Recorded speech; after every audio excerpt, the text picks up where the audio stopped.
साडी तां मंडियां दी वारी सी, क्यों कर सानू सुनसान गए।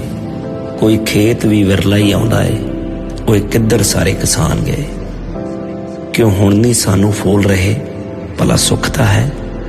असी खेत पंजाब दे बोल रहे, भला सुख तां है।